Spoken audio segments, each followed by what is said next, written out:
Hello viewers, this is Suman Dutta. তো আজকে present হলাম নতুন একটা টপিক নিয়ে। তো এসটিপিজিটি বা এসটিজিটির জন্য, ঠিক আছে, এসটিজিটির জন্য বা এসটিপিজিটির জন্য আমরা সবাই জানি যে সীমিত সংখ্যক সিট চলে আসছে। তো সেই হিসাবে আজকে থেকে আমরা প্রতিনিয়ত একটা একটা ক্লাস কভার করে যাব, তোমরা সবাই দেখে যাবে, ঠিক আছে। তো পৃথিবীর গতিসমূহ আজকে ভূগোল থেকে নিয়ে আসলাম। তো কী আছে? প্রাচীনকালে মানুষের ধারণা ছিল যে পৃথিবী স্থির এবং সূর্য পৃথিবীর চারদিকে ঘুরছে। ষোড়শ শতকে পোল্যান্ডের জ্যোতির্বিদ নিকোলাস কোপার্নিকাস প্রথম প্রমাণ করেন যে সূর্য স্থির, পৃথিবী এবং অন্যান্য গ্রহগুলি সূর্যকে প্রদক্ষিণ করে চলছে। পরে গ্যালিলিও, নিউটন প্রমুখ তাকে সমর্থন করেন। তো এই যে আছে এখানে, এই ষোড়শ শতকে পোল্যান্ডের জ্যোতির্বিদ নিকোলাস কোপার্নিকাস, ঠিক আছে, কে ষোড়শ শতকে পোল্যান্ডের জ্যোতির্বিদ নিকোলাস কোপার্নিকাস কী করেছেন? প্রমাণ করেছেন যে সূর্য স্থির এবং পৃথিবী ও অন্যান্য গ্রহগুলি সূর্যকে কন্টিনিউ ঘূর্ণন করে চলছে। তো পরবর্তীতে গ্যালিলিও, নিউটন প্রমুখ তাকে সমর্থন করেন। তো এই নিকোলাস কোপার্নিকাস নামটা ভালো করে লিখে নেবে। সময়কাল হলো ষোড়শ শতকে। পৃথিবীর গতি দুইটি, একটা হলো আহ্নিক গতি আর একটা হলো পরিক্রমণ গতি। পৃথিবীর গতি কয়টি? পৃথিবীর গতি হলো দুইটি, আহ্নিক গতি আর হলো পরিক্রমণ গতি। এই দুটি গতি একই সঙ্গে চলে। পৃথিবীর আবর্তন বা আহ্নিক গতি। পৃথিবী সূর্যের সম্মুখে নিজের অক্ষের উপর 24 ঘন্টায় একবার পশ্চিম থেকে পূর্ব দিকে পাক খায়।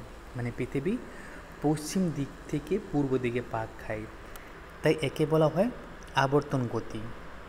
এর ফলে দিন রাত্রি হয় বলে একে বলা হয় আহ্নিক গতি বা আবর্তন গতি।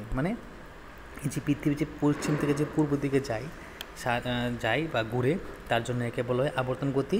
এর অপরটার নাম হলো কি? আহ্নিক গতি। আর একবার আবর্তনের 24 ঘন্টা সময়কে সৌরদিন বলে। একবার যখন পৃথিবী 24 ঘন্টা সময় পার করে, তখন সেটাকে কী বলা হয়? আবার সৌর দিন বলা হয়, ঠিক আছে।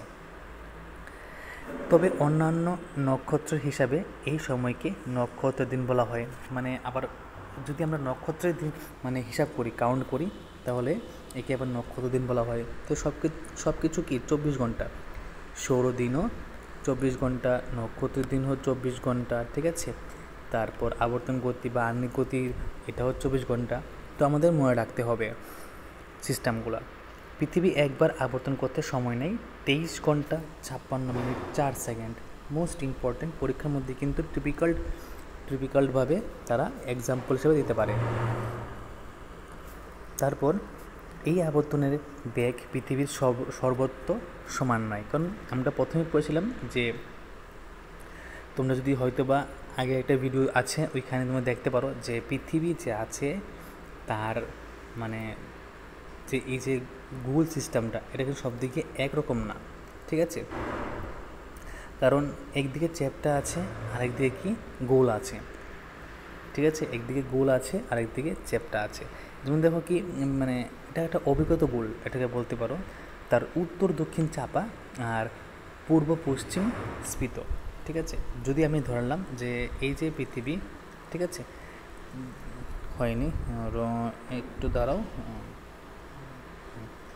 ধরো এইটা একটা পৃথিবী, ঠিক আছে, আমাদের পৃথিবী ধরে নিলাম। এটা নর্থ, এটা সাউথ, এটা ইস্ট, এটা ওয়েস্ট। তো এই যে নর্থ আর যে সাউথটা আছে, এটা কি একটু চাপা, আমাদের ধরো এই জায়গাটা নাই, এইরকমভাবে নাই, ঠিক আছে, চাপা চাপা। আর এই যে এইটা, এই যে এর দিকটি ঠিক আছে, ঠিক আছে।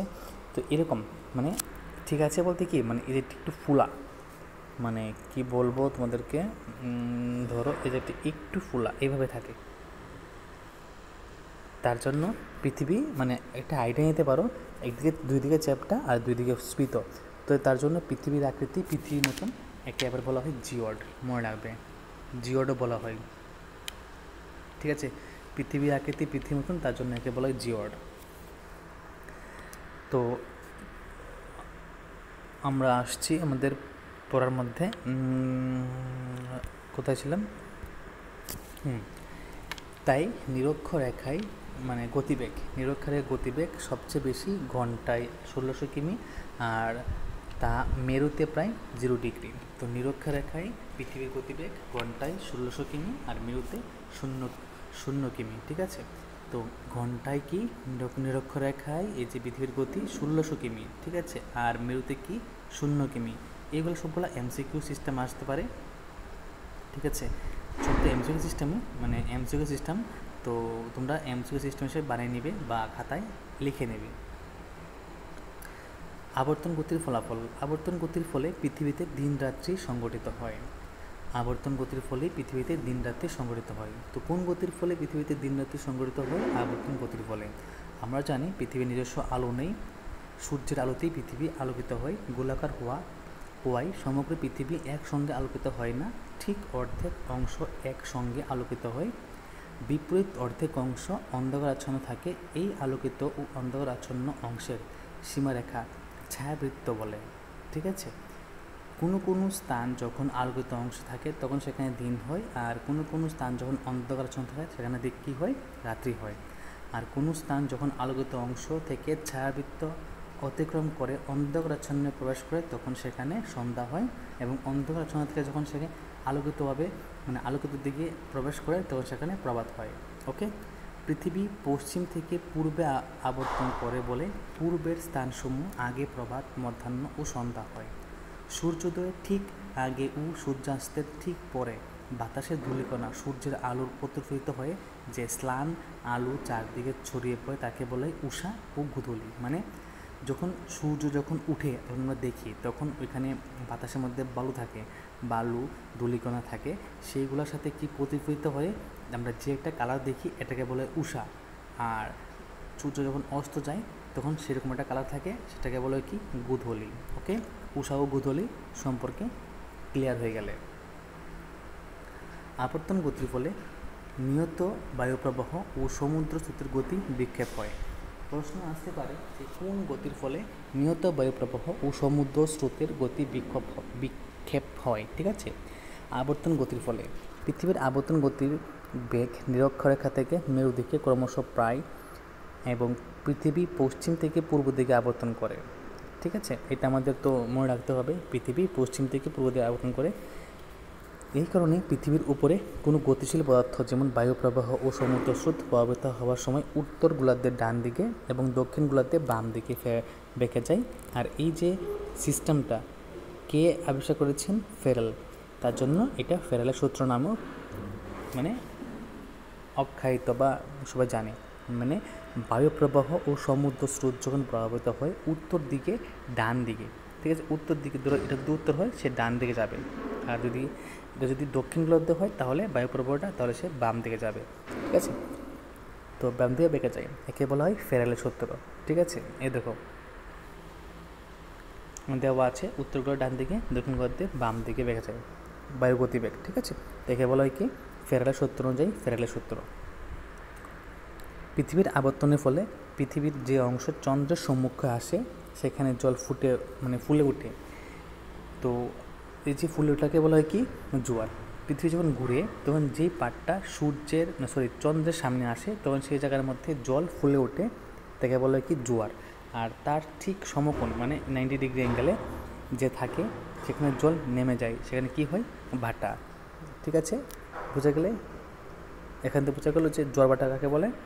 আহ্নিক গতির ফলে সময় গণনার সুবিধা হয়। পৃথিবী একবার পূর্ণ আবর্তনের সময়কে 24 ঘন্টা বা 24 দিয়ে ভাগ করে একটি ভাগকে 1 ঘন্টা, ঠিক আছে। মানে পৃথিবী যে একবার পূর্ণ আবর্তন করে সেটাকে বলে 24 ঘন্টা দিয়ে ভাগ করা হয়। ভাগ করে একটি ভাগকে 1 ঘন্টা, একে যে ভাগ করা হয় একটি ভাগকে 1 ঘন্টা ধরা হয়। 1 ঘন্টাকে কী ধরা হয়? 60 মিনিট ধরা হয়। আর 60 মিনিটকে কী ধরা হয়? আবার 60 সেকেন্ড দেওয়া হয়, ঠিক আছে। তো একটা ভাগরে 60 দিয়ে ভাগ করে 1 মিনিট পাওয়া যায়। মানে এই যে একটা ভাগ আছে তাকে 60 দিয়ে ভাগ করে কি পাওয়া যায়? 1 মিনিট পাওয়া যায়, ঠিক আছে। তো 1 মিনিট মানে কি? 60। তা আবার সেই 60কে আবার সেই 1 মিনিটকে মানে 60 দিয়ে ভাগ করলে কি হয়? সেকেন্ড পাওয়া যায়। এভাবে আমরা গণনা করি। পৃথিবী আবর্তন করছে বলেই পৃথিবীর সর্বত্র সূর্যের আলো পৌঁছয়। এই গতি না থাকলে পৃথিবীর অর্ধাংশ সময় আলোকিত থাকতো, আর অর্ধাংশ কী থাকতো, মানে চিরকাল অন্ধকার থাকতো। মানে যদি আবর্তন গতি না থাকতো তাহলে পৃথিবীর পুরো অর্ধেকটা সারা জীবন কী থাকতো, আলো থাকতো, আর অর্ধেকটা সারা জীবন অন্ধকার থাকতো। এই গতি আছে বলেই পৃথিবীর কেন্দ্রস্থলে গলিত লৌহ চুম্বকের ন্যায় সকল বস্তুকে আকর্ষণ করে। মানে এই আবর্তন গতি আছে বলেই পৃথিবী তার নিচের থেকে মানুষকে বা সব ধরনের বস্তুকে নিচের দিকে টানে। আবর্তন গতির ফলে দিক নির্ণয় করা সম্ভব হয়। সূর্য যেদিকে ওঠে সেদিকেই পূর্ব দিক ধরে বাকি দিকগুলি নির্ণয় করা হয়। পৃথিবী পশ্চিম থেকে পূর্বে আবর্তন করে বলেই পূর্ব দিকের দেশগুলিতে আগে সূর্যাস্ত ও সূর্যোদয় হয়। জাপানে সবসময় সূর্য আগে ওঠে, তাই জাপানকে উদীয়মান সূর্যের দেশ বলা হয়। আবর্তন গতির জন্যই পৃথিবীতে উদ্ভিদ ও প্রাণীজ জগতের সৃষ্টি হয়েছে, কারণ আলো ও অন্ধকার পৃথিবীর আলো অন্ধকারের মাধ্যমে সমগ্র পৃথিবীতে তাপের সমতা রক্ষিত হয়। তো এইটুকুই আজকে ডিসকাস করলাম। এখান থেকে কিছু প্রশ্ন আসবে গুরুত্বপূর্ণ, তোমরা অবশ্যই আমাকে ওই প্রশ্ন উত্তরগুলো লিখে দেবে। আমি খুব শীঘ্রই প্রশ্নগুলো ভিডিও করে আপলোড করব, আর তোমাদের জন্য একটা হোয়াটসঅ্যাপ গ্রুপ খুলবো। ওই হোয়াটসঅ্যাপ গ্রুপের মধ্যে তোমরা এটা আমাকে অবশ্যই দিয়ে দেবে উত্তরটা। যদি ভিডিও ভালো লেগে থাকে অবশ্যই ভিডিও শেয়ার করবে। সবাইকে ধন্যবাদ।